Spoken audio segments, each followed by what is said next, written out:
I thought I knew pain, until I saw her with him. The woman I loved, the life I built shattered in a single moment. I wasn't just betrayed, I was erased. My world twisted into something unrecognizable, a nightmare I couldn't wake up from. The laughter that once filled our home now haunts me, echoing in the empty spaces where love used to live. Every touch, every kiss was a lie, and now all that's left is rage. I will never be the same, and neither will she. As I dropped the birthday card in the mailbox, I briefly thought about how it had been a whole year. That realization, more than the chilly September air, sent a shiver down my back. Well, life goes on, I murmured to myself as I began my usual half-mile walk to work. When I searched for my new condo, I made sure it was close enough to walk to my office.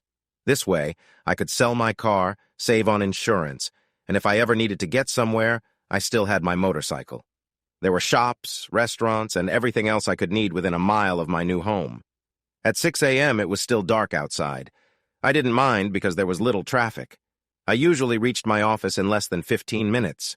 I brewed a fresh pot of coffee, poured myself a cup, and headed to my office. How do I already have 18 emails this morning? I wondered as I looked through them. Most were unimportant and just jokes, but 2 contained information I had been waiting for. I printed those out and replied to the rest, which took until about 7:10. After that, I examined the sales from yesterday, checking what was produced on the later shifts and any issues that might have come up overnight. It was just after 8 o'clock, and the other employees were beginning to arrive. I was the purchasing manager for a manufacturing company based in Minneapolis. I also managed the office and supervised about a third of the 175 workers. I had been in this job for 6 years, and after the last 8 months, I was becoming well known for my hard work. If you put in the hours I did, you would do well too, unless you really didn't try. I was definitely doing my best. I usually arrived between 6 o'clock and 6:15 in the morning and didn't leave until at least 7:30 at night. Weekends varied, but I generally put in at least another 8 hours. I'd become very dedicated to my job, but it was all I had now. Today was the end of the month, and I wanted to ensure everything went smoothly. I checked my inventory numbers, postponed 2 truckloads of materials until Monday, and reminded everyone to finish their shop orders by the end of the day. I was doing a final check of my inventory when my boss, Ken, passed by my office on his way out. "What are you still doing here? I'm the only one you need to impress, and I'm leaving," he said.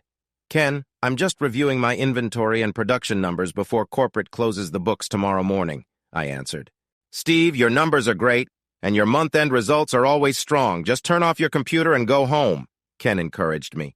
"I will. I just have one more thing to finish, and then I'll leave." "Good, and I really don't want to see you here tomorrow." The pest control staff is coming to treat the office Saturday morning, so no one can be in here for a day afterward. "Go home, relax, and enjoy your weekend," Ken told me as he left. I did leave, but it was well after 8 o'clock before I finally walked out. On my way home, I saw people out enjoying themselves in the pubs, dining in restaurants, and strolling through the lively streets. I just shook my head and headed back to my apartment, alone as usual. It was a 2-bedroom, 2-bathroom place on the 2nd floor that I had completely fixed up before moving in. I had cozy heating and a large balcony at the back that looked out over a park with a lake.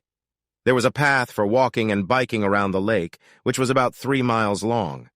I loved to get up early on Sunday mornings and do a few laps before breakfast. When I opened my door and tossed my keys on the counter, I noticed my answering machine flashing. Without checking how many messages I had, I hit the delete button. I walked over to the fridge, took out an open bottle of my favorite wine, pulled out the cork, and grabbed a nice wine glass from the cabinet. I had started using them a couple of months earlier after asking myself one night, "What am I saving these for?" They were beautiful, and they shouldn't just sit and collect dust. With a glass of wine in hand, I turned on the TV and opened my laptop. I saw I had 6 new emails. 2 were from eBay about items I was bidding on, 1 was from my parents, 2 were from my only friend, Nick, and 1 was offering a job working from home. "I'll check them tomorrow," I thought as I moved to the kitchen. I had remodeled the kitchen shortly after moving in. It looked like something from a magazine with a big gas stove, a double oven, a large stainless steel fridge, 2 sinks, and beautiful countertops. It all looked out over the dining room and balcony. Not long ago, I had trouble sleeping. My mind wouldn't quiet down no matter how long I lay in bed. I found that the only way to sleep well was to be really tired. So, I had turned the second bedroom into a home gym. Every night between 9 o'clock and 10 o'clock, I pushed myself hard. After that, I would take a quick cold shower, have one last glass of wine, and then go to bed. That was my routine day after day. I had lost weight over the past year and was now fit at 175 pounds, down from a softer 195. I wasn't very big, but I was strong. Dinner was the same as it had been all week. I didn't feel like cooking when I got home at 8 o'clock every night, so I found a local restaurant that would prepare and freeze 5 meals for me each week. Tonight it was steak with peppers and rice. Just a few minutes in the microwave and it was ready to eat. I poured myself another glass of wine, went to the living room, and turned on the news. There never seemed to be any good stories anymore. The news always showed troubling events, disasters, and scandals involving famous people. It was always the same. The local news wasn't much better. Reality shows seemed to take over. Many of these shows didn't seem smart, and the few that were interesting dragged on for weeks. Reality. They don't know what reality really is, I said to myself as I finally turned it off and headed to my workout room. I spent 20 minutes on the treadmill, which got my heart racing and warmed up my legs. After that, I did 15 minutes of stretching before starting my main workout. 30 to 45 minutes of training with the heavy bag was more than most people could do. I focused on every move, putting all my energy into each strike. As a kid, I practiced a Chinese martial art in a small school just a few blocks from my home. Growing up, I watched many action movies and thought it would be amazing to do what I saw. After months of asking, I promised my dad I would stick with it, so I became a student at a local dojo. But it was nothing like the movies. The instructor ran our school with strict rules. You never questioned his commands unless you wanted to feel his disappointment. He really pushed us until we could barely move. After about 2 months, I wanted to quit. I paid for a year, and you're going to finish, my dad told me firmly. Are you a quitter? He asked. It's tough. Deal with it. Complete the year, and if you want to stop after that, fine. But I want you to give it everything you have. I don't want to see you not trying. Do you understand? Yes, sir, I replied. After that, I gave it my all. That's when I met Nick. He was a year older and went to the same school.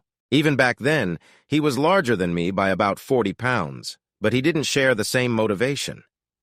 My dad put me in this class to help me build confidence and character, Nick told me one day. I don't really want to be here, but I have to. We became best friends. We spent time together and played, but most importantly, we trained together. We would help each other with our training, and Nick often said I kicked too hard. Can you ease up a bit? You don't need to kick so hard all the time, Nick said, sounding a bit worried. But I was focused. In just 2 months, we would be allowed to spar in class, and that's what I was really looking forward to. My first sparring session was a total mess. I lost to at least 3 other students, which was a big surprise for me. It took me 3 more months of training before I finally won my first match. After that, I kept improving. I trained for 4 more years before I decided to stop. Nick trained for 2 years before he chose to leave. I earned my second-degree black belt, but then I found new interests. My sensei wanted me to stay, but I had already made my decision. He told me I could always come back, and we ended things on a good note. For a while, I dropped by to visit, but after a year, I stopped. That was until a few months ago. Looking at my watch, I saw it was almost 11 o'clock. I was covered in sweat and slowly walked to the bathroom. After I changed out of my workout clothes, I tossed them in the hamper and stepped into the shower. I let the cold water refresh me for a few minutes. As I washed my hands and cleaned off the sweat, I noticed my hair was cut short and I had a 10-day-old beard. I used shampoo, conditioner, and brushed my teeth to finish my shower. After I dried off with a warm towel and wiped the mirror, I looked at my reflection. I could see I was still here, but I wondered if I was really enjoying life. On Saturday morning, I sent a quick email to Nick. Unless Lisa has talked you into selling your bike, please join me for breakfast on Sunday at 8 o'clock, if you can still wake up that early. The Mom and Pop's on 321. You know the place. I loved my bike. Over the past 5 years, I had owned and driven many affordable sports cars, but nothing felt as good as riding my Harley. The sound of the engine, the wind on my face, and the freedom of being on the road alone with my bike were things I really needed right now. I had stopped wearing my helmet a couple of months ago, usually just opting for sunglasses and sometimes a cap. It was still a bit chilly when I left around 9:30 on Saturday. I saw only one other biker who greeted me with a nod. At this time of year, most weekend riders had already stored their bikes away, but dedicated enthusiasts like me kept going until the first snowfall. I needed an oil change, so I went to the dealership, knowing it wouldn't be busy on a chilly Saturday morning. "Just an oil change," I told the service technician. "Are you going to wait?" he asked. "Well, unless you want to give me a ride home, I'll wait. How long will it take?" "Give me an hour and I'll have you back on the road," he replied. Since I had some time to kill, I browsed the new and used bikes on the showroom floor. "Looking for a bike?" a salesman asked as he approached me with a friendly smile. "Nope, just getting my Ultra serviced. If you have any questions, just let me know," he said, returning to his colleagues near the offices. After a few moments, one bike caught my eye. I climbed on and adjusted it upright. This is quite the ride, I thought to myself as I admired the bright green custom chopper. I had once thought about getting a chopper, but I had traded my Road King for the Ultra because of some past issues. "A beauty, isn't it?" the salesman said, coming up behind me. "It has a 2008 engine with only 2,200 miles on it. Most parts are custom and the frame was handmade. Would you be interested in taking it for a spin?" he asked. "I don't think I can afford something like this," I replied. "Well, the owner is looking for a cash sale or would consider a trade with cash." "What are you riding now?" "A black 08 Ultra," I said. "Owe anything on it?" "Nope, it's mine outright," I answered, my interest in the green chopper growing. Suddenly, I was riding down the road on the green bike. It felt smooth and easy to handle. After about 20 minutes, I returned to the dealership. "What do you think?" the salesman asked. "A little more shake in the seat than I'd prefer, but it rides well," I said. "Interested in talking to the owner?" he offered. After another look, I replied, "Yes, let's get him on the phone." "Why are you selling it?" my first question was. "My partner isn't comfortable on the back seat, and I want to keep things easy between us," he explained. "I understand," I said. "Got any saddlebags for it?" "I have leather bags and a small windshield if you need those," he replied. 30 minutes later, the owner and his partner arrived at the dealership with the accessories, and we stepped outside to chat. After discussing things for about 45 minutes and completing the purchase, I rode off on his bike while he and his partner took mine. As they say, it's a win-win for both of us. I made an appointment with the dealer for next week to replace the seat and add a new shock to lessen the bumps on my ride. Call me delicate, but after about 100 miles, my back was really feeling it. When I arrived, I saw Nick sitting by the window, sipping his coffee. I had barely turned off the engine before he was by my side. "When did you get this beauty?" he asked. "Just yesterday. I traded my Ultra and a little cash for it. What do you think?" "Wow, what's not to like?" he replied, giving it a thorough look. He spent the next 20 minutes admiring it, asking questions and expressing his interest in something similar. "Lisa would be so mad if I showed up at home with this," Nick said, still checking it out. "Even though she hardly rides with me anymore, she wouldn't agree to it.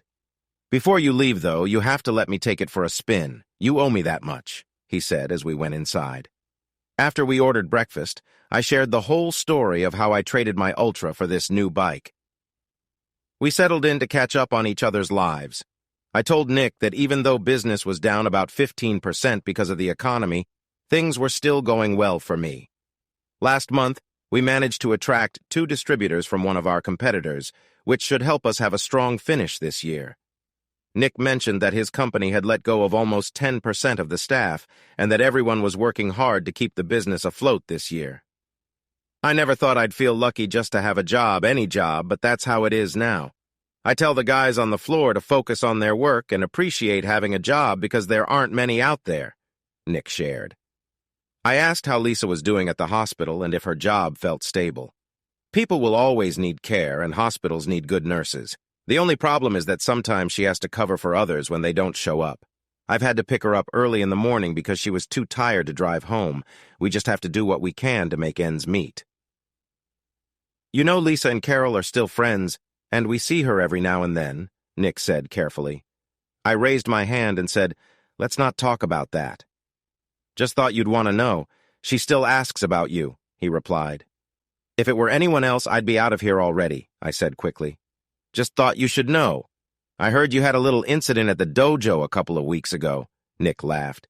I heard the instructor told you to take a break until you could manage your focus better. It wasn't a big deal. I was sparring with the kids when his new fighter made some comments. I just wanted to let you know he was feeling a bit too sure of himself after his win, I said to him. Well, I heard he called you weak, saying you're only good enough to practice with the younger kids, Nick chuckled. Kenny mentioned you got in the ring and handled him in less than 5 minutes, and the sensei had to step in. You know how stories can get mixed up, I replied. I did a quick move and then a follow-up. I guess that made him a bit frustrated because he got too aggressive. He left himself open, so I had to remind him to protect himself. I might have been a little too firm, though. I heard I might have caused him some discomfort. Hopefully next time he'll be more cautious, I said with a light smile. Well, if you want to practice with anyone else, don't count me in. I'm done with that, Nick responded. You never do anything halfway, do you? He added, already knowing my answer. We talked for another hour until Nick said he had to go. I'm heading to Lisa's parents for dinner tonight. Want to come? It's no trouble, and Lisa would love to see you. It's been almost 6 months since we all got together. Not today, I replied. I need to finish some work before Monday morning, but thanks for the invite. Maybe next time, I answered. Buddy, you can't avoid everyone forever, Nick said with a friendly push before taking my new bike out for a ride. After about 10 minutes, an excited Nick returned to the parking lot. I have to get one of these, he said after getting off my bike. The only thing is, it's much faster than mine. I wouldn't want to take a sharp turn at full speed on it, he said, taking off his helmet. I reminded Nick to be careful and not to take any chances. He headed home, and I set off on my green bike for a long ride. Around 6:30, I stopped at a small diner on my way back into town. I wasn't very hungry, but wanted a little snack until breakfast. I ordered a burger, some onion rings, and a soda while keeping an eye on my bike from the window. Everyone who walked by took at least a second look. Then 3 girls parked beside my bike and examined it for about 5 minutes before one of them decided to sit on it. That wasn't okay with me. What if I opened your car and sat inside? I asked as I walked over to them. Startled, 2 of them jumped back, nearly running into me while the one on the bike asked if it was mine. Yes, it's my bike. Didn't anyone teach you to respect other people's things? I asked. I never knew my mom, and my dad would have already tried to take it, she replied without skipping a beat. How does it ride, and how is anyone supposed to sit in that small back seat? She asked. It rides fine, and I honestly don't care about the back seat because there's no one to sit there anyway, I replied, feeling a bit irritated. So if you don't mind, please get off my bike. Really? Do you think my weight will hurt your nice bike? She shot back. I wouldn't go for a ride now, even if you asked nicely, she said, walking into the diner. People are all different, I muttered to myself as I went back to my table. The 3 girls at the counter kept looking my way every so often. I guess I'm the topic of their talk, I thought as I finished my meal. I had already put on my jacket and was paying when the slim brunette came up to me. I've decided to give you another chance, she said. I usually don't do this, but you seem like you could use a friend. Since you live here, would you mind giving me a ride home as a way to make up for earlier? Let me just grab my jacket from the car and we can go, she told me as she walked outside. If I wasn't so surprised, I might have said no, but 5 minutes later we were on my bike, heading into town. The faster I went, the more she held on. When we got into town, she gave me directions to her place. That was fun. But you might want to do something about that seat if you want me to ride with you again, she said. It's a bit too small and uncomfortable. Here's my number, she said, handing me a piece of paper. Call me if you want to do this again, but remember to fix that seat, she said, walking up the stairs without glancing back. Just before she went inside, she turned around. By the way, I'm Pam, if you want to know, she said as she disappeared through the door. Interesting, but quite direct, I thought as I tucked her number inside my shirt pocket. The end of the month went better than I expected, and when I got 2 vendors to lower their prices by 5%, the company was very pleased. "Keep it up, and we might still get a bonus this year," Ken told me. "Also, with Bill leaving, I put your name in for his company car. You can leave it in the garage, but if you need it, it's yours." I thanked Ken and mentioned it would be useful on the weekends when the snow began to fall. For now, I enjoyed my morning walks to work. The dealer switched the seat on my new bike for a more comfortable one, and with a new rear shock, the bike was almost as good as my Road King had been. "Do you have any extra seats for my bike?" I asked. "What are you looking for?" he replied. "Something more comfortable than the one I have," I told him. "I have a good seat with quick release bolts. You can keep it in your bag and put it on when you need it," he said. It cost a lot, but everything with the Harley-Davidson name is pricey. I held on to that piece of paper Pam gave me for about a week, unsure if I should call. I had only been on 3 dates in the last year. One was a work dinner with a female client. Marketing usually took care of that, but I couldn't avoid this one. The other 2 dates were nice, but we didn't share much in common. Blind dates were not my favorite. "Hello, Pam," I started. "This is Steve," hoping she would remember me. "Steve? Steve who?" she asked. "Let me give you a hint. Green Chopper," I told her. "I thought you forgot about me. What took you so long to call?" she replied. "Work has been busy and I needed to fix a few things on my bike," I said. "There's a ride this Saturday. Would you like to join me?" "Did you change that seat yet?" Pam asked.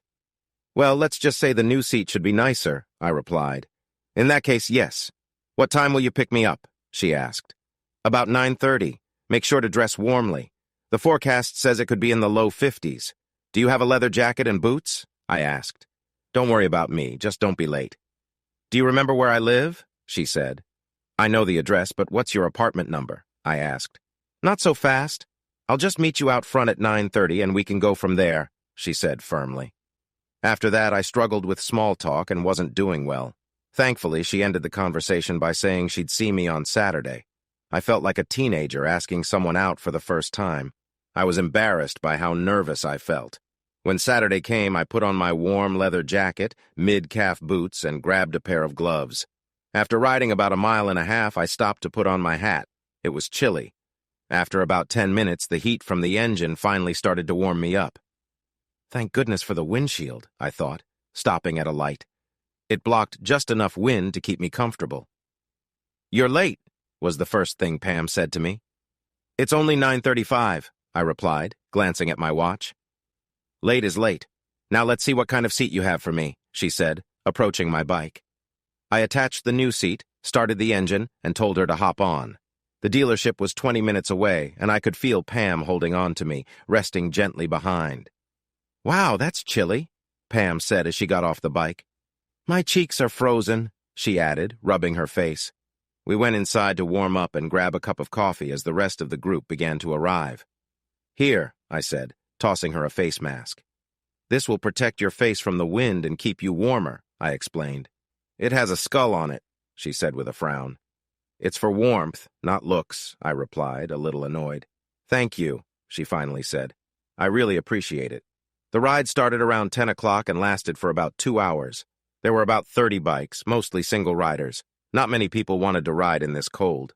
We returned to the dealership just before noon. They offered some cold snacks, but I wasn't interested. "Want to go out for lunch?" I asked. "Yes, but somewhere I can find something hot," Pam replied. We stopped at Denny's, found a booth in the back, and the waitress brought us a pot of hot coffee. Pam warmed her hands with the cup while looking at the menu. "Feeling warmer?" I asked. "I am now," she said, taking small sips. "That was fun. Cold, but enjoyable," she told me. "Do you do this often?" "Not as much as I used to," I answered. "I used to ride to Sturgis every year for the rally, but I haven't been back in almost 3 years. Maybe this summer." "I've seen pictures. Are there really that many bikes?" she asked. "They're everywhere. It's a big event that lasts almost 2 weeks. My friend Nick and I used to ride there straight through and camp for 3 days. I'm used to more comfort now, though. Sleeping on the ground and eating cold food isn't for me anymore," I said. "But I do like to go on long rides once in a while. It clears my mind and I feel free." "What do you do for work when you're not riding?" she asked.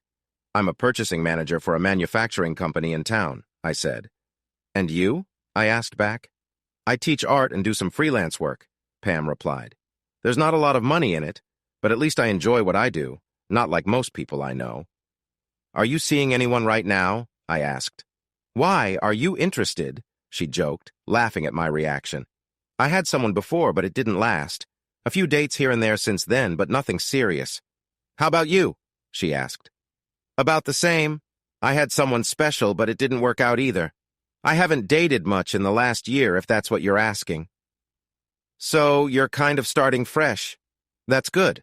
I like that," she said with a smile. "That way I won't have to worry about you just going through the motions," she added. "What makes you think I want anything more than lunch?" I replied. "With a ride like that, I think you're open to new experiences," she laughed. "Now that we've talked about the basics, let's see what else we have in common." Over the next few weekends, I got to know Pam quite well. We both enjoyed the same kinds of food. While I ran, she rollerbladed. She thought my workout room was a bit much, and I told her favorite band wasn't really my style. We decided it was okay to have different tastes. "Do you want to go to a club Saturday night?" she asked on Thursday. "A few friends of mine are going, and I want them to meet you." "I'm not much of a dancer," I admitted, feeling shy. "No worries. Just enjoy yourself," she said with a smile. "Well, I warned you," I replied. When Saturday came, Pam drove because, as she said, "I want to be comfortable, so we're taking my car." The club was packed, but we found a nice table near the dance floor. I had visited this place once before, and it hadn't been a good experience. Pam's friends were welcoming, and we were having a good time when someone showed up that I hoped to avoid. "Hi there," he said with a smirk. "Remember me? I see you've made a new friend. Did the other one leave you?" "Maybe this one needs more than just a nice guy," he added, moving closer. "Pam, this is Dan," I said, trying to keep my cool. "He's been nothing but trouble." His friends tried to pull him away, but as he turned to leave, I couldn't help but comment. "I heard you and your friends like to act tough." Dan turned and came at me, knocking over our table and the drinks around it. The bouncers quickly showed up and escorted Dan, his friends, and me out of the club. "Pam, stay inside," I told her. "You don't want to be part of this. I'll call you later," I said as they led me away. Outside, the three of them started pushing me as we moved around to the side of the building. "Are you scared of me?" I teased Dan. "Need your friends to back you up?" Dan swung at me, but I easily avoided his punches, making a light jab in return. He charged at me, which turned out to be a bad idea. I sidestepped him and quickly took him down, leaving him momentarily out of breath. His friends attempted to step in, but I defended myself, ensuring they couldn't reach me. One of them grabbed me from behind, but I managed to break free and take him down as well. The third person had already run away. I walked over to Dan, who was on the ground, and said, "Don't bother me again." As I turned to leave, I saw Pam looking shocked. "I told you to stay there," I said, gently taking her arm and leading her back to the front of the club. "We should go before the authorities arrive," I added, while guiding her along the sidewalk. "Come on, Pam, we have to leave." We hurried to the parking garage and found her car. I opened the door for her and helped her into the passenger seat. I got in and drove out onto the street, heading to my condo. The ride was quiet. Pam just stared at me. "Steve, what was that all about?" she began to ask, but I interrupted her as I parked in front of my building. "Not tonight. We can talk later, but not now," I said, raising my hand to pause the conversation. "Are you okay to drive?" "I'm okay, it's just that, please, just not tonight," I said, trying to keep calm. "I'll call you," I added as I got out of the car and walked into my building. I glanced back to make sure she was all right before entering. I closed the door, locked it, and tossed my keys onto the counter. I felt frustrated and overwhelmed, but I knew I had to calm down. I woke up the next morning around 6 a.m. I was sitting on the floor in my workout room, leaning against the wall near my treadmill. I was still dressed from the night before, my clothes damp from exertion. My mind was fuzzy from the past day, but I noticed my hands. They were red and swollen, needing care. I didn't remember much from the last hours, only that my thoughts had become darker than usual. The cold ice water on my hands shocked me back to reality. For the next few hours, I switched between warm and cold every 20 minutes to reduce the swelling and get the blood flowing again. As I opened and closed my hands a few times, I was relieved nothing was broken, just a bit hurt. However, I knew I wouldn't be doing anything too active for a while. "I know there's some ointment left that I used before," I said while searching through the bathroom drawers and cabinet, finally finding an old tube. "Not much left. Maybe I should buy some more," I thought, looking at my hands. "Thank goodness it's Sunday. I can take it easy all day if no one visits." It surprised me that it took almost 2 weeks for them to find me. I wasn't hiding, but I wasn't looking for them either. "Steve Moore?" the officer asked when I opened the door. "Yes, I'm Steve Moore," I replied. "We need you to come to the station and give a statement," the second officer said. What could I possibly say? No? "Give me a minute to grab my jacket and I'll be right out," I said, stepping back inside. At the station, we talked back and forth for nearly 2 hours. I explained that once we were outside the club, there was a misunderstanding and I was only trying to protect myself. I told them that if they wanted to hear from witnesses, they should check with the people at our table and the staff at the club. Finally, they told me that everyone there supported my story. "So what's the problem?" I asked.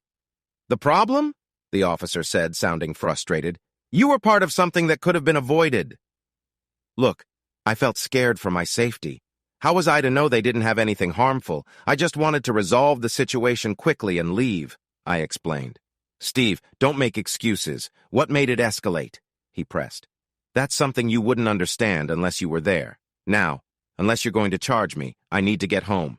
It's late, and I have an early meeting tomorrow." "Thanks for coming to get me, Nick," I said as we left the police station. "No problem, Steve. I heard you were involved in something a couple of weeks back," he said, stopping to look at me. "I don't want to discuss it right now, okay? Steve, I just think with everything that's happened, maybe you should talk to someone? I don't have any issues, so can we just move on?" I raised my voice a little. Okay, I'm just worried about you," Nick said, sounding concerned. "I know, but let's just leave it. It's been a long night." "All right, but just don't disappear on me again," Nick said as he dropped me off at my condo. There were 3 more messages from Pam on my machine, just like all the others, and I deleted them. But she never seemed to give up. For the first 3 weeks, she called about 5 times a week. Then it dropped to 3, then 2, and finally to 1 each week. She always called on Fridays. "It's me, Pam, again," was how each message started. "It's the weekend, and I want to know if you can have dinner or just talk tomorrow. Call me. Oh, and starting next month, I won't be calling you on Fridays anymore. I'll be at your door. Just wanted to give you a heads up. That's it. Good night." "This person is really determined," I said, deleting her message. Could she really be serious?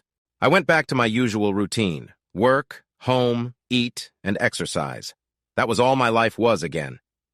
Nick called a few times, inviting me for dinner or to watch a game, but I usually said no. I spent Thanksgiving with Nick and Lisa. I emailed them a list of topics we wouldn't discuss. They knew it well, but I wanted to be sure. As usual, dinner felt tense with that unspoken issue hanging in the air that no one wanted to mention. I thanked them, and even though they offered, I took a taxi home that night. The next day, Pam sent me a brief message. "Since I haven't heard from you, I guess I'll be waiting at your door next week. Don't worry, I'll bring a pillow to sit on. See you Friday." She wouldn't. No one is that determined, I told myself. The more I thought about it, the more I realized I would enjoy seeing her again. We got along well, and she was a great person. I just didn't want to discuss my past, and I knew Pam was not going to give up easily. The week went slowly, and by Thursday, I was losing my patience. On Friday, I was completely distracted. I sat at my desk and watched the clock. "Big plans tonight?" Ken asked as he passed by my office around 4 o'clock. "She must be someone special to throw you off like this," he joked. "Get out of here. You're not getting anything done. Have a nice night, and I'll see you Monday morning," he added while moving on. At 4:30, I decided to call it a day. I waved to Ken on my way out and headed to the garage for my company car. I usually took it on weekends when I thought the weather might be bad. As I drove home, I realized I was going a little too fast. "Calm down. She might not even show up tonight," I told myself, feeling my heart race. I slowed down and drove carefully. Thankfully, I found a parking spot near my building. She wasn't there yet. For the next hour and a half, I sat in the car, watched the entrance, reviewed some papers I had brought along, made a few calls on my phone, and generally felt chilly. But she never arrived. Forget it, I said quietly as I put my paperwork away and got out of the car. She's just playing with me, I thought as I crossed the street, being careful of traffic. I checked my mailbox and walked up the stairs to my condo. There she was, Pam, sitting on a pillow by my door. "Are you always this late? No wonder you don't have any plans," she said, standing up. "If it wasn't for a friendly neighbor, I'd still be waiting outside. Aren't you going to let me in?" she asked, holding what looked like a soft pillow. I couldn't help but smile as I opened the door and we stepped inside. "Do you have any coffee? I've been waiting out there for a while," she said, placing her jacket and pillow on a chair as she walked toward my kitchen. "Give me a minute," I said as I hung up my coat and loosened my tie. "Regular or decaf?" I asked. "I don't mind as long as it's hot," she replied, rubbing her arms. "Well, I'm waiting," Pam said, hands on her hips. "Waiting for what?" I asked as I started the coffee. "An apology for not returning my calls and for leaving me with a lot of unanswered questions," she said, her voice rising a little. "My friends were really interested in the guy I was seeing. He could be funny one moment, but then turn around and cause trouble that landed 2 guys in the hospital." "It didn't go down exactly like that," I explained to her. "They got out of it easier than they could have." "Easier? They went to the hospital on stretchers," Pam said. "It could have been a lot worse," I replied calmly. "You really seem to have some things to work through," Pam remarked, looking at me seriously. "We can talk about that over dinner. What do you have that's good?" she asked. "You were going to feed me, right?" Okay, you got me. What are you in the mood for?" I asked. "Anything but chicken. I watched a documentary about the poultry industry, and I can't eat it since then." "How about some beef stir-fry, seafood Alfredo, or steak with peppers?" I suggested, looking at the meals stored in my freezer. "You made all these yourself?" she asked. "I wish. I buy them frozen from Tony's down the street. I get 6 meals every Monday night, and when I come home late from work, I just heat one up in the microwave." "But you have such a lovely kitchen. You don't cook at all?" she questioned. "Sometimes, especially on weekends if I have the time and if I'm not alone," I said. "Well, let's start with the frozen meals tonight, and we can talk about breakfast later," she suggested, finishing her coffee and going to refill her cup. I picked the Alfredo, and Pam chose the stir-fry. She liked my choice of wine, even though it wasn't much. "Look, I buy what I enjoy drinking. If I try something new and like it, I buy a few bottles to save for later," I explained. Most of our dinner was light-hearted, avoiding serious topics. Finally, Pam asked, "When are you going to share your story with me so I can understand you better?" "It's quite simple. I met Carol at the University of Minnesota. I was studying business and she was in hospital management. My friend's wife, Lisa, introduced us at a party, and 2 years later we got married. We had 4.5 wonderful years together, and then it ended. That's all there is to it," I told her. "I got more details from a flyer," she said, putting her fork down. "Here's my story. My mom left when I was only a baby. I grew up with my grandparents until they passed. Then at 13, I went back to live with my dad and his girlfriend until I turned 18. I got a full scholarship to the Minneapolis School of Art. In my second year, my dad got into trouble with the law. Now, he's in prison. I rented a room and spent the next 2.5 years trying hard to support myself. I waited tables, drew portraits, and even posed for art classes sometimes. It was hard, but I got through it," she said. "My first real job was teaching art at a Catholic high school where I met Rob. It was a quick engagement because I thought I had found my true love and didn't want to lose him. I believed he was the kindest man ever. He took me everywhere and was always there for me, but I learned too late that he could be very controlling." "I hope I'm not putting you to sleep?" Pam asked as she looked for dessert. "I'm not really into sweets, but I have a few brownies that Tony gave me with last week's meals," I said, heading back to the freezer to grab a small package. "Do you have any ice cream?" "Sorry, I don't," I told her. "Next time, remind me to go shopping with you. You don't seem to know what people like to eat," she said, putting the brownies in the microwave. We settled into the living room with me on the chair and Pam on the couch. Now, where was I? Oh, yes, Rob. After a while, he started telling me who I could be friends with. He didn't like most of my friends, and I didn't like his either. Then I found out I was pregnant, which surprised both of us. By then, we were arguing almost every night, and one of us was always sleeping in the other room. I thought the baby would bring us closer, but it only made things more complicated. One night, when I came home later than usual, Rob was upset. He accused me of being unfaithful and expressed doubts about the baby. "Why did you stay with him?" I asked. "If you were so unhappy, why not just leave?" "I was still hoping we could make it work," she replied. "You don't just walk away when things get difficult. You try to fix it." Anyway, on that night, Rob was drunk and I was upset. I thought I'd let him sleep and stay with a friend for the night. I had just stepped out the door when someone pushed me. I woke up in the hospital the next morning. They told me I had lost the baby. The police took Rob, and he claimed he was trying to harm the baby because he didn't think it was his. I pressed charges to ensure he stayed away from me. I got a quick divorce, and he was found guilty. "So, Steve, you're not the only one with a troubled past," she said, her eyes red from tears. We sat in silence for a few minutes. We had both finished our drinks and were wondering what to do next. "Well, I need to freshen up before bed," Pam said, standing up. "Since I didn't bring extra clothes, I'll have to borrow something to wear. So get ready," she said with a smile. "I'll let you tell your story tomorrow," she added, as she took the glasses to the kitchen sink. I showed Pam to the bathroom and said I would get her a toothbrush from the other bathroom. "Is there anything else you need?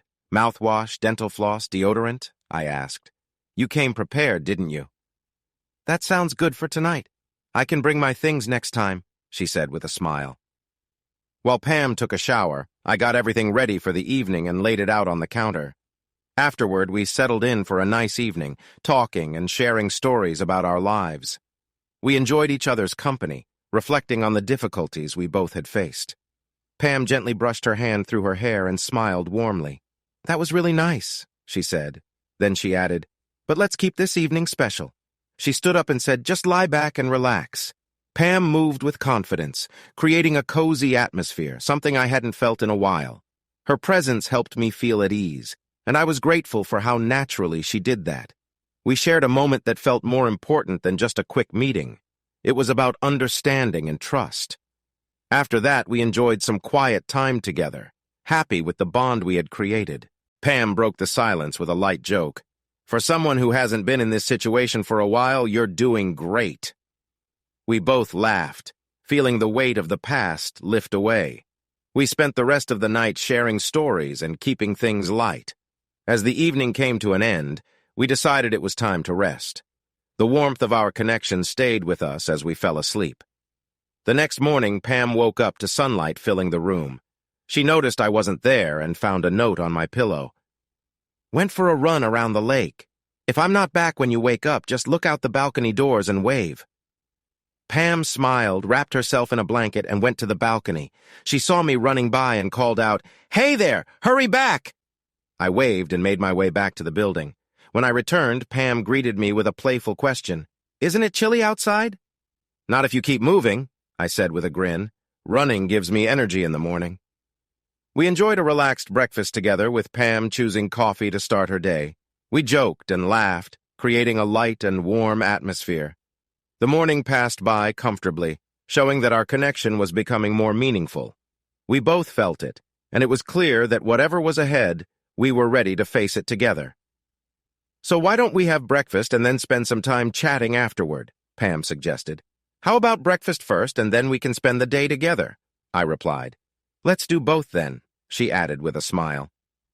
As we prepared breakfast, I thought about how to share what she wanted to know without feeling too exposed. That really hit the spot.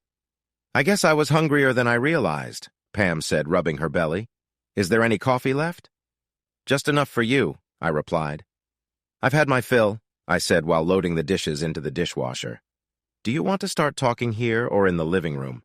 "I prefer the living room, but knowing you, you might change the subject. Let's begin here and then move to the living room later. I want the whole story. We have the whole weekend, so don't hold back," she said, curling up on the couch. "Okay, what do you want to know?" I asked, leaning against the counter. "First, how long have you felt so strongly about certain things?" Pam inquired. "I wouldn't say it's a strong feeling. That incident at the club was bound to happen," I replied. Now I'm really puzzled. Just tell me what happened in your own words, Pam encouraged, settling into her seat. Fine, you win, I said, sitting across from her. Carol and I met at a party hosted by Lisa and her friends. I was not looking for anything serious, and she wasn't either. Nick and Lisa were engaged and planning a spring wedding. Carol was going to be one of Lisa's bridesmaids, and Nick wanted me to be his best man. So whenever Nick and Lisa were around, Carol was usually there too. We started out as a group, but soon began spending more time alone together. Eventually, we started dating. Carol was a lively person, and I often found myself helping her out of tricky spots. She had a way of attracting attention from the wrong people at the wrong time. Eventually, I got tired of it and decided I needed a break. "What's wrong?" she asked me one day after about 2 weeks. "Do you not like me anymore?" "Carol, if we're together, it should just be us." "I'm tired of you being so friendly with every guy you meet," I told her. "Are you saying you want us to be exclusive?" "I suppose that's what I'm saying," I admitted, surprising myself. "All right, let's try it and see how it goes." From that moment on, we were a couple. At Nick and Lisa's wedding, Carol mentioned that when we got married, it would be more relaxed. "Our wedding?" I asked, surprised. "Yes, our wedding. Eventually, you'll ask me and I'll say yes, but it won't be formal. It will be more of a fun gathering." And that's how it began. 2 years after we first met, we got married and settled into a nice apartment close to our jobs. Life was good. We both had steady jobs and enough extra money to enjoy ourselves. But in our 3rd year, things started to shift. One evening, Carol said, "Steve, have you ever had something you really wanted to do but never tried?" "Like what?" I replied. "You know, something you've always dreamed of doing but haven't," she explained. "Everyone has those," I remarked, intrigued. "Steve, my birthday is in 2 weeks and there's something I'd like to do." "Do you think we could do this for my birthday?" she asked. "If it's something we can both enjoy, I'm open to it," I replied.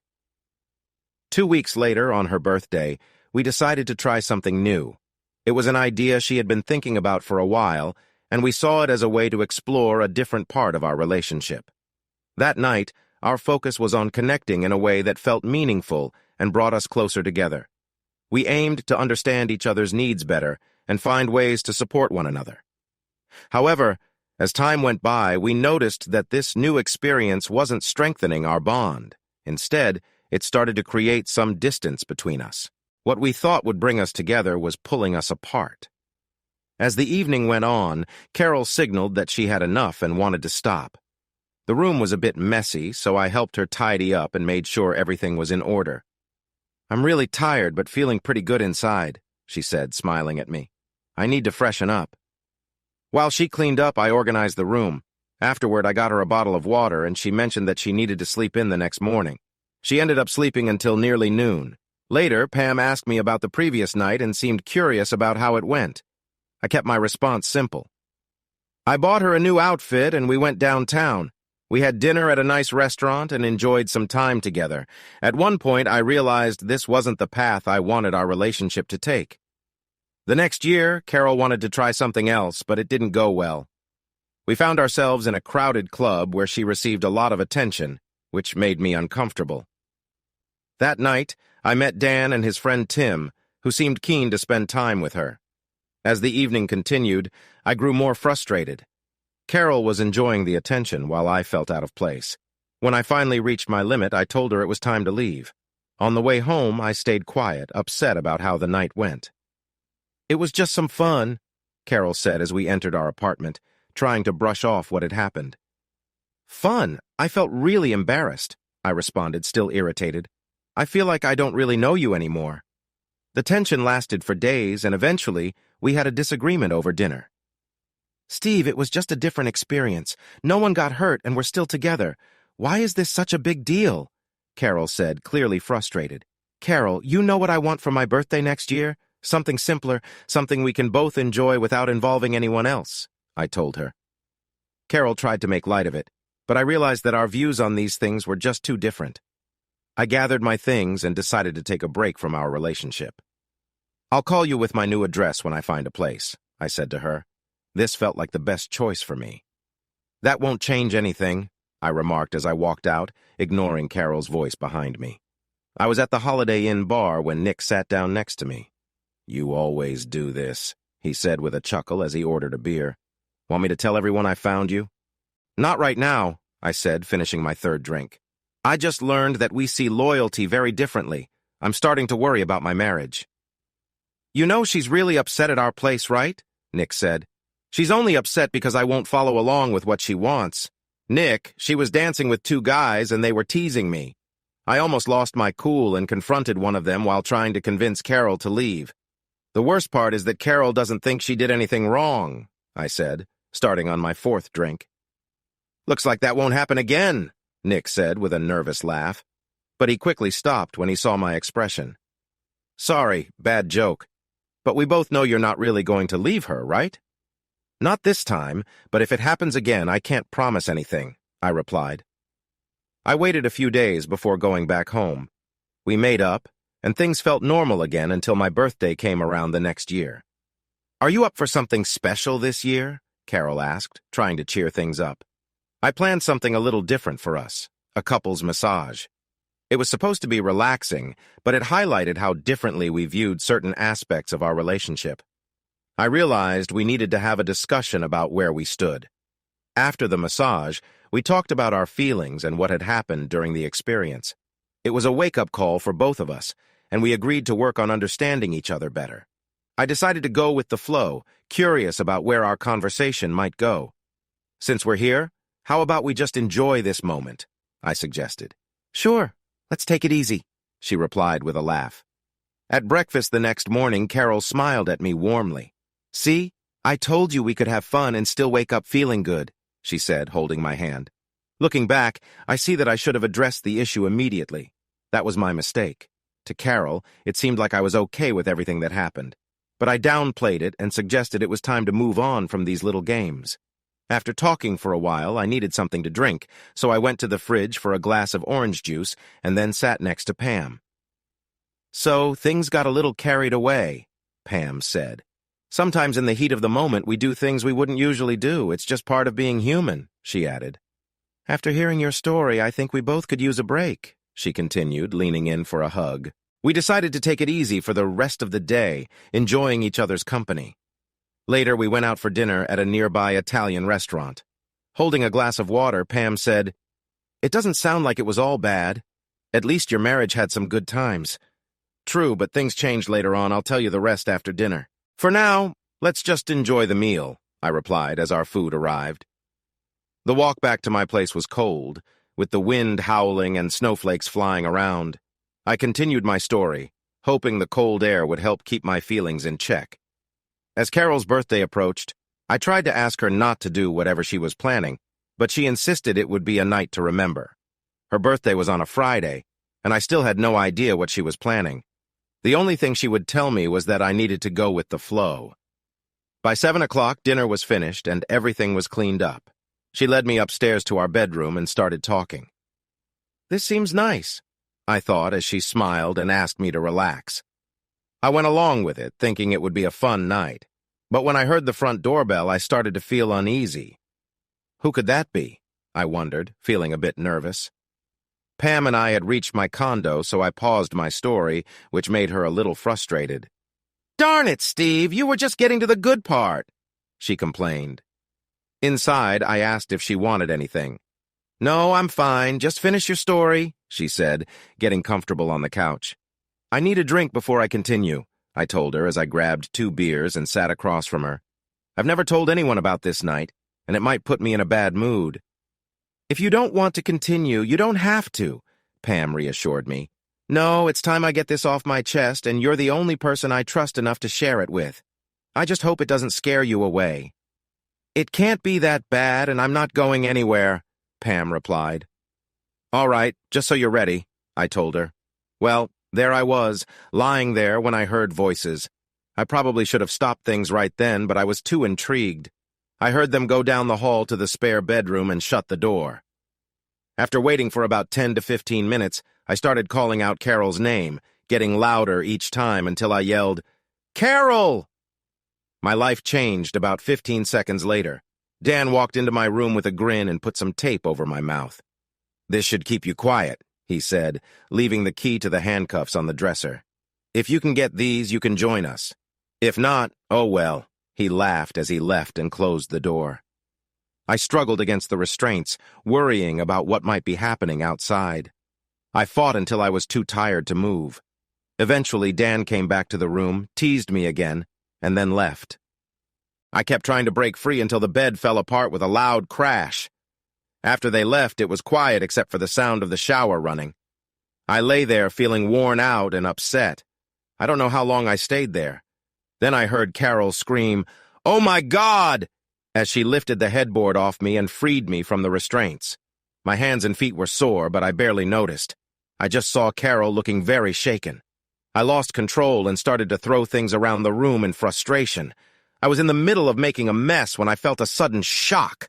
I shook it off, but then I felt it again and again. Finally, I fell to the floor and lost consciousness. When I woke up, I was in a room with no windows, and a nurse was sitting by my bed. When I tried to move, I found I was tied to the bed. "Where am I?" I asked. "You're in Memorial Hospital. You were brought in late last night. How are you feeling?" She replied. "Tired and my hands hurt," I answered. "You lost some skin and you may have scars, but you'll be okay," she reassured me. "The doctor will be in soon," she added before leaving. The doctor arrived a short time later. "Well, you look much better than last night. How are you feeling?" he asked while looking at my chart. "Tired, sore, and hungry," I said. He untied me and gave me some pain medication and ointment for my injuries. "You will have some scars that will fade, but they won't disappear completely. The police said there are no charges, so you're free to go. However, you were brought in without clothes." "That's fine, I'll call a friend. Nick brought me a change of clothes." "What happened last night?" Nick asked. "Carol came over to our place upset. She said something about it going all wrong. What happened to your hands?" "Nick, listen carefully because I'm only going to say this once. Don't mention last night again, and I don't want to hear Carol's name. Do you understand?" I said firmly. "But Steve," he started, but I interrupted him. "If you do, you'll never see me again. Now please, just drive me home. No more talking," I told him, trying to keep my anger in check. We drove in silence the rest of the way. I knew Nick had a lot of questions, but I wasn't ready to talk. I thanked him as I got out and walked into my building. Without a key, I went to the manager's apartment. "Mr. Kelly, can you please let me into my apartment?" I asked. We walked upstairs and he opened the door. The place was a mess, with furniture and clothes everywhere. "Steve, if it were up to me, I'd let you stay, but it's not. I need you to find another place as soon as you can. I'm not throwing you out, but you have 90 days. Keep the key, and if you need anything else, just let me know." "I'm really sorry," he said before leaving. If you're sorry, what am I? I wondered to myself. I guess I ended up sleeping on the couch in my clothes that night. The next morning I looked around. The damage was bad. Most of the bedroom furniture was ruined, and many chairs looked broken. Carol's clothes were all over the apartment. The only room that was clean was the kitchen. I made myself some coffee and toasted a few pieces of bread. 10 minutes later, my phone rang. I found it under a pile of things in my bedroom just before it went quiet again. I saw I had missed 3 calls from Carol. I turned it off and went room by room, unplugging all the phones. The only one I left connected was the kitchen phone with the answering machine on. I was finishing my second cup of coffee when the kitchen phone rang. I let the answering machine get it. "I know you're there and can hear me, Steve," Carol's voice came through. "What happened wasn't how it was meant to go. Please call me so we can talk. I'm scared to come home after everything. Please call. I care about you. I really needed a shower, so I cleaned up the best I could. I got dressed, made a shopping list, and headed out. My first stop was Walgreens to pick up my prescriptions and supplies for my ankles and wrists. I also bought 3 boxes of lawn bags for later. Then I went to the mall to cancel my Sprint account and opened a new one with a private number. I wanted to withdraw funds from our savings and checking accounts, but my bank was closed for the weekend. However, I stopped at the ATM and took out the maximum amount I could from both accounts. Lastly, I went to the store and bought 3 6-packs of beverages before heading home. When I got back, I saw 2 messages from Carol and 1 from Lisa. I deleted Carol's messages and listened to Lisa's. Steve, this is Lisa. I need to come over and get a few things for Carol. I don't know what happened between you two, but she's very upset. Unless I hear from you, I'll be there around 7 o'clock. If you get a chance, please call Carol. She's really worried about you. Looking at my watch, I realized I had only about 2 hours before Lisa arrived, and I had a lot to do. It seemed I had pulled many of Carol's clothes out of her closet the night before. The closet rod was broken, and clothes were everywhere in the bedroom and hallway. I grabbed a plastic bag and started picking things up. I began in the living room, then moved to the hallway, and finally to the master bedroom. After filling 10 bags, I took a break for a drink. How did she fit all these clothes in that small closet? I wondered.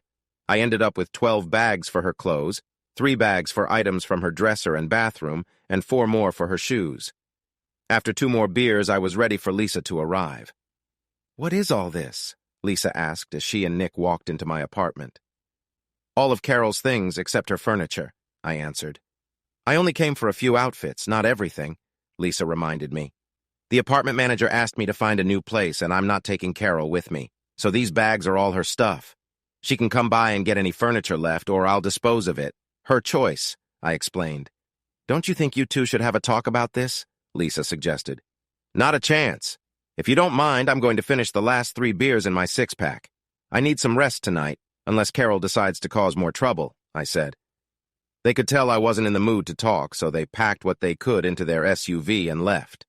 I dragged out the mattress, turned it over, and collapsed on it. I woke up at 9 o'clock the next morning because of some aches. I took 2 pain pills with a beer and quickly fell back asleep. That was how I spent my weekend. I called my boss and asked for the next week off. He wasn't pleased with the short notice, but after I mentioned I had an accident, he agreed to give me the time off. I guess the mess of my marriage was a valid reason. On Monday, I got back to sorting things out. I took half of the money from our savings and checking accounts and opened a new account in my name. I signed a paper to remove my name from our joint accounts, but it would take a week to process. I closed our joint credit cards, those with no balance, and paid off half of the ones with money owed. We each had our own cars, retirement plans, and health insurance, so I didn't have to worry about those. I sent an email to my HR manager to remove Carol's name as the beneficiary of my retirement and life insurance. Looking back, I felt good about what I managed to do that day. The rest of the week, I focused on finding a new place to live. After a month of not taking her calls, Carol started sending me emails nonstop. I couldn't understand why she didn't just come over since she still had a key to the apartment. I finally replied to one of Carol's emails. "Carol, I don't want to see or hear from you again. Our marriage is over. You made sure of that. Please leave me alone. I hope your time with Dan and Tim was worth it." I didn't expect a response, but she replied anyway. "Steve, I'm really sorry. It wasn't meant to turn out this way. I sent Dan to help you, but he told me you got upset and left. Maybe I wasn't thinking clearly because of our earlier conversations. I'll give you some space and reach out later." Carol ended her message with, "I do care and miss you." "So, Pam, now you know about my difficult night," I said, finishing my second beer. "I still feel angry at her more than you can imagine," I said as I stood and walked back and forth. "So that's why you confronted Dan. What about Tim?" she asked. "I had a private detective find him about a month ago. I know where he works and lives now. I did before I dealt with Dan, but now I'm not so sure," I said, trying to calm myself. "You know he'll be ready for you, right?" Pam said. "Why go through this? It seems Dan was the main troublemaker, and he won't be a problem for a while." "Pam, now that everything is out in the open, it's time to close this chapter for good, starting with Tim and ending with Carol," I told her. "Steve, you're starting to worry me. I hope you're not thinking of doing something hasty. After what happened with Dan, it could go badly for you," Pam said, trying to reason with me. "No, nothing like that, but I will make sure she faces the consequences," I said, still angry and pacing. "There will be accountability for her actions, just wait."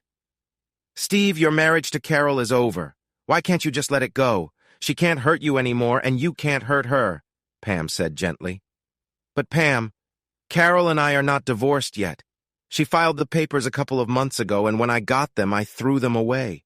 She has been trying to get me to sign because she's dating someone new.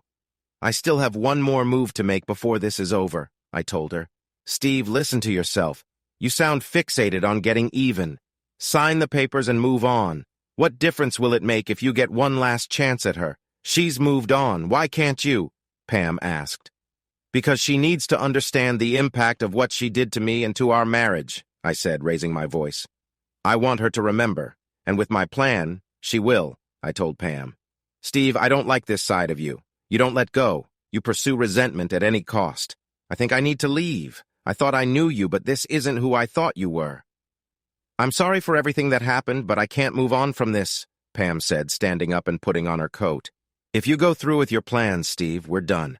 Don't reach out to me afterward because I'm giving you this one last chance. Goodbye, Pam, I replied as she walked out. I really did care about her, I thought to myself. 2 weeks later, when Tim opened his apartment door, I put my hand on his shoulder and walked him inside. We need to talk, I said firmly. Listen, I didn't do anything wrong. It was all Dan's idea, Tim quickly explained. I told him it was too much, but he didn't listen. Carol arranged everything. We thought everything was fine after it happened. I'm really sorry. I didn't know you were still in a tough spot until we got in the car. Please just leave me alone. Tim, my birthday is in 2 weeks. I need you to leave town by then. Think of it as your gift to me. If you're still here after that, there will be issues. Do you understand? I asked him. He nodded. Remember, 2 weeks, I reminded him as I left his apartment. 1 down, 1 to go. If you have enough money, many things can happen. I spent almost $8,000, but the day before my birthday, I received an email with my gift. It's all arranged for 9:30 a.m., it said. I went to work on Wednesday feeling happier than I had in a long time. Everyone wished me a happy birthday, and there was even a cake for me in the afternoon. My boss and I shared an early dinner, and I finally got home around 8 o'clock. I noticed my answering machine was blinking with 25 messages. I deleted them all. I opened a bottle of Corona and prepared for what was coming. Just before 9 o'clock, there was a loud knock on my door. I set my beer down, took a deep breath, and opened the door. You have some nerve, Carol shouted while Nick held her back. Good evening, Carol. How are you? I asked casually. How could you share that video with my parents and friends? She asked, tears in her eyes. I'm not sure what video you mean, Carol. If you tell me what's in it, maybe I can help, I replied calmly. Why would you do this, Steve? Do you still hold a grudge against me that you'd want to ruin my life? She questioned. Now I see what you're talking about, I said, trying to keep my tone light. The one labeled Carol Moore cheats on her husband. Not only did I see it, but I also lived it, I said, as she finally stopped resisting. I rolled up my sleeves and showed them my scars. Do you see these? They're a constant reminder of what you did. Every day they remind me of how you broke our marriage. At first, I even thought Dan and Tim were hurting you, Carol. If I had known what was really happening, I would have done anything to save you because I cared that much. Little did I know you planned the whole thing with them. Everyone, including your parents and our friends, blamed me for the breakup. They said awful things about me for over a year. Maybe now they'll see the truth.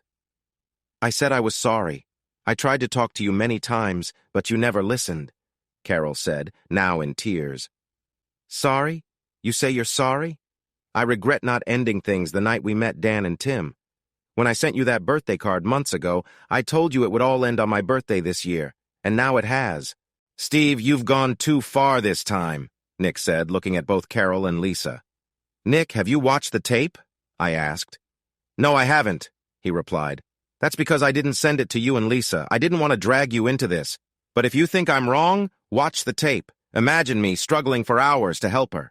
Then tell me what you would have done if it had been Lisa, I told him. Carol, if there's anything on that tape that's not true, I'll ensure a correction is sent out. Otherwise, it is what it is. I then handed her a large envelope. These are the divorce papers, signed and notarized. So, if you don't mind, I have things to do before I go to bed.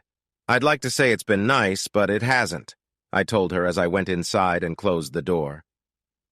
Finally, leaning against the door, I knew it was over.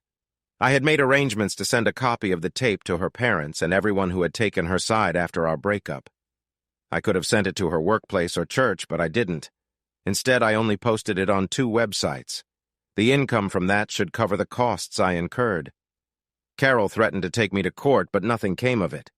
The tape was uploaded from an overseas site and routed through several other countries, so it couldn't be traced back to me. About 3 weeks after everything happened, I received a short email from my ex-in-laws. "I'm sorry, I never knew," was all it said. Some of my old friends tried to reach out to me and apologize, but I never called them back. I guess I wasn't as bad as people made me out to be. The video spread quickly. It took just one person to download it and share it with others. Soon enough, Carol was the topic of conversation. About a month later, Carol left her job and moved away. Many people at work had seen the video. Although no one mentioned it, I became seen as someone who had been affected by the situation. It was 2 months before Nick reached out to me. Yes, he had seen the video, and he probably would have reacted the same way I did. But to keep the peace in his family, we couldn't meet. At least not yet. I understood. I lost Pam and now Nick, at least temporarily. I emailed Pam, but she never got back to me. Well, I tried. I started dating again. First with a couple of women from work, then with others I met here and there. About 4 months after that difficult night with Carol, I spotted Pam at a downtown venue. She was with a group of friends, but eventually came over to me. "Hi, Steve, how are you?" she asked. "Doing well," I answered. "I heard about what happened and even saw part of the video online," Pam told me. "I had no idea," she started to say, but I interrupted her.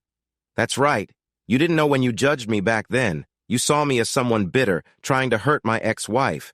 But you made your choice," I said. "Maybe we could meet sometime and talk," she suggested. "Pam, remember my email a few months ago? Maybe you were still upset or trying to make a point. I've been through that, and what good did it do me? I cared about you, but I guess that wasn't enough. I'm sorry, but it won't work," I told her. "So, if you don't mind, my date is coming back," I said, pointing to the short redhead walking toward our table. "Take care, and I hope you find someone who makes you happy," I added as I greeted Tammy when she reached us. "Aren't you going to introduce me?" Tammy asked. "Tammy, this is Pam. Pam, this is Tammy," I said.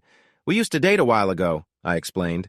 "Well, Pam, he's mine now, and I'm not letting him go. Nice guys are hard to find. I've seen my share of challenging ones," she said with a smile. "It was nice meeting you. Steve, honey, let's go back to your place," she said. "Okay, Tammy, let's go," I replied, grabbing my jacket. I approached Pam and gave her a warm hug, gently saying, "Just so you know, I really liked you, and it took me a while to move on." "It's a shame you wouldn't give me another chance," I said, giving her a friendly gesture goodbye. I took Tammy's hand and we walked through the crowd and out of the club. Pam watched us leave, murmuring softly, "If only things were different." Hey, listeners. If you enjoyed watching this video and want to stay updated with our latest content, don't forget to hit that subscribe button and turn on notifications. You won't want to miss out on what's coming next. Thanks for watching, and see you in the next video with Queen Cheating Tales.